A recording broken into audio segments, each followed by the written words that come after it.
Hi Aries, welcome to your February general reading.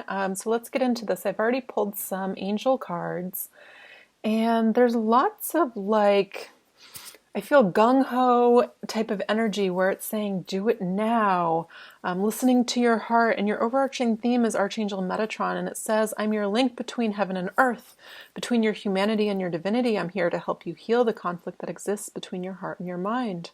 Feel me through your heart and thoughts. Through oneness, there is love.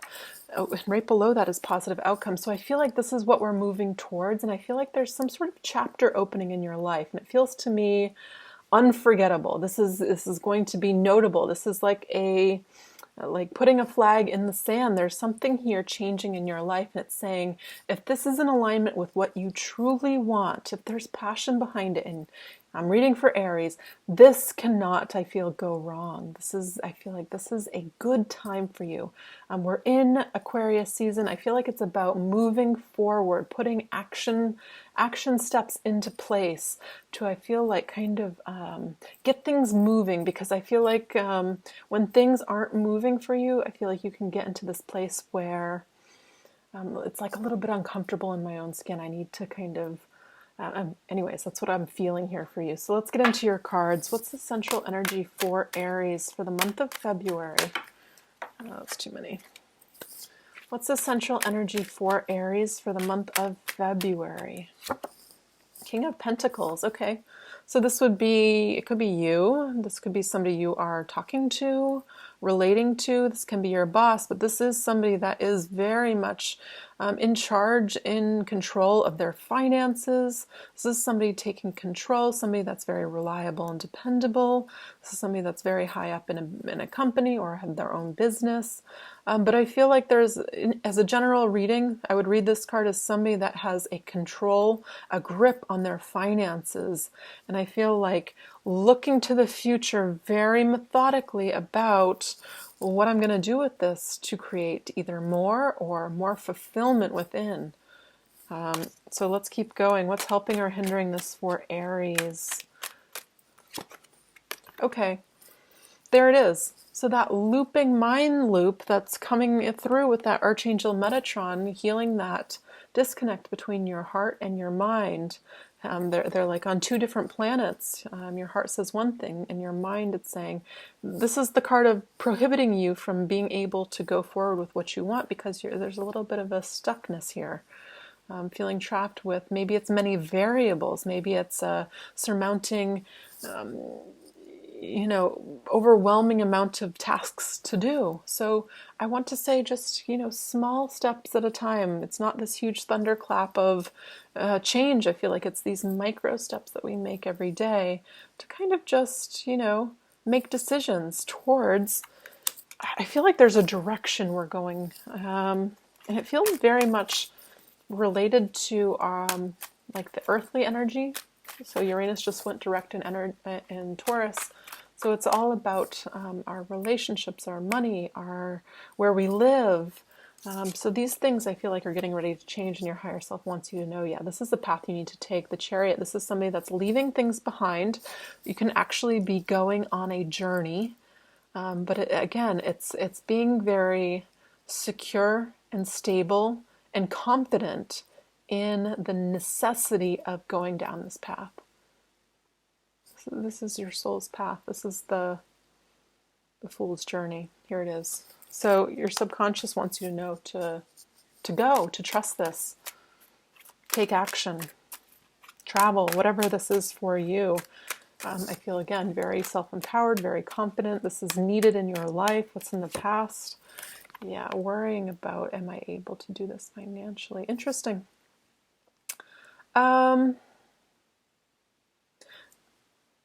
There's so many things I could talk about in this card. I feel like this is, I feel like this is not necessary, but I feel like it's a need for you to think about the financial aspect of this and not to do it too impulsively. So that would indicate to me whatever this is you're getting ready to do, or you're making space for in your life, is quite big, quite significant, quite life-changing, actually.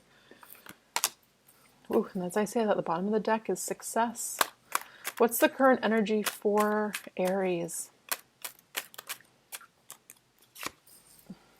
Yeah, this mind looping. Okay, I don't want to spend too much time on this, but it's giving you this opportunity to bring awareness to when you kind of go down that black void of thoughts that aren't in alignment with your heart, and just bringing awareness to it, because in my opinion they don't ever actually completely silence themselves unless you're some sort of, guru who has completely taken control of their own mind and can control their own thoughts, and they never wander. I feel like Aries, I don't want to make a joke. Anyways, what's the near future for Aries? The King of Cups. So there's an element here, slight worry about finances, but it speaks to our soul. Our soul knows that we need to move in this direction. Yeah, in your position of power, walking away from things that are good. Eight of Cups, good enough, pretty fulfilling, but it's like a search. I feel like a lot of you are going on this soul quest. It's almost like a vision quest. So it can be a challenge, and it can be related to business, but it can be also just related to personal fulfillment. It doesn't have to be big and lofty. Wow. Yeah, your outcome is the Emperor with the Wheel of Fortune. So is Uranus changing things for you? There is, again, all of these kind of sprinklings in your reading. The direction is absolutely a change in your life, and it's leading towards self-empowerment, and it's really, really positive. I feel like in this next year for you, there's going to be a lot of growth, but a lot of like downloads about self, and I feel like by the end of this year, very empowered, and I feel like your life could actually take a whole new turn. It's going to manifest in different ways for everybody, but it feels like there's layers and layers and layers of stability being added to your life, and it's through personal work. And it doesn't feel difficult to me. It doesn't need to be difficult. It's more about silencing that. It's again being back to lack. I'm alone. I don't have enough. I can't make it work. And I feel like it's there for the purpose of overcoming it, because I see going through this reading, and I feel like through March, we're doing the small steps to make this happen. And I feel like it's almost helpful to what's the word I'm looking for? Compartmentalize tasks. So not getting taken away by having to do many things, because I feel like whatever it is you're doing, it's quite big. It's the Emperor with the Wheel of Fortune, and it has to do, again, with what you want, and it brings this whole new level of stability, and I feel like there can be partnership along the way as you are on this path of purpose. So once you're aligned with your divinely guided plan, path, life path, whatever it is, that's clearly coming into alignment here for you, and it doesn't have to be different from the past, but it's taking on a new life of its own. That's what it's telling me. It's bringing more stability into your life, growth. I mean, I feel like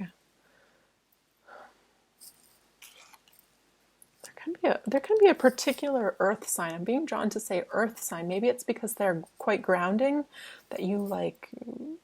Maybe you're friends with them, maybe you're in a relationship with them, maybe they have experience in what you're doing, maybe they are like a mentor almost, that you're looking to. Ask them for advice, I feel. Ask them for advice. This is a really nice reading. This is saying, basically, your spiraling thoughts are the only thing holding you back from moving forward at a faster rate. So maybe adopting a practice of meditation. That's easier said than done. I like to do things that kind of take my mind away from wandering thoughts, or to actually let them wander and then kind of come back. So I like to do like boxing or Muay Thai, so I kind of get into this flow state and I can't think too much. I'm not thinking about the next move, otherwise I'll probably get a fist to the face, right? So it's kind of just being in that flow. So if you don't do well with meditation, getting into things that get you into that flow state, it can even be ironing, it can even be taking a walk. So kind of catching yourself as that worry kind of comes in. But let's get some an Earth Warrior Oracle card here. What's an additional message for Aries? What's an additional message for Aries for this month? Okay. Shakana, time to cross the threshold. Yeah, beautiful card. Yeah, this is believing in yourself, making the changes. But let's read it. It's number 19. Okay. It says, a threshold appears, bringing an ending to complete, but it is no longer to return to what has been. The light of the stars is your faithful guide into this new world. As you trust in your divine connection, deconstructed forms shall reshape themselves into relevant, helpful, and beautiful new ways of living, thriving, and expressing your true self. Trust your strangest ideas in that which is different, inspired, or unconventional. This crossing is healing and furthers the activation of your divine potential. Wow. It says in a reading, it means changes afoot. You won't feel in control of the process. Trust what is new, different, or exciting to you. Don't assume that unless all things happen easily, then you must be on the wrong path. You are on the correct path, even if the birthing pains to fulfill it are challenging. You are guided to reject societal norms about how you are supposed to live or what sort of things you are supposed to value. Instead, trust your own values and believe in the truths that you feel within your heart. In time, the world will be ready to recognize the benefit from your spiritual growth. The universe is helping you in all ways, including through correct timing. At the right moment, you will leave the past behind. You will enter into the fullness of the present moment and opening to the brightness of your future. Yeah. I have an Aries friend who is leaving, taking a sabbatical from a job she's been at for a long, long time, and doing something that just totally fulfills her. So I don't know, I don't talk a lot about this, but I used to run ayahuasca and San Pedro retreats in South America, as well as like ibogaine rehab clinics in Mexico. So I've been on this shamanic path for a long time, and one of the beautiful people I met along the way was this girl. She's an Aries, and she's thinking about taking a year off because it speaks to her soul. But just like this reading, there's many, many variables to think about when doing something so drastically different. But if it's a yes in your heart that's telling me this month, it's like, I feel like a building of the momentum and kind of settling into the positivity of what this will bring, whether you think it adds to your stability or not, or if that makes no sense. I feel like in the long run, it actually does. In the soul. So beautiful reading. If you enjoyed this, feel free to give me a like. And if you want a reading, I will leave my website below. Otherwise, I'll be back soon with another reading. All right, bye guys.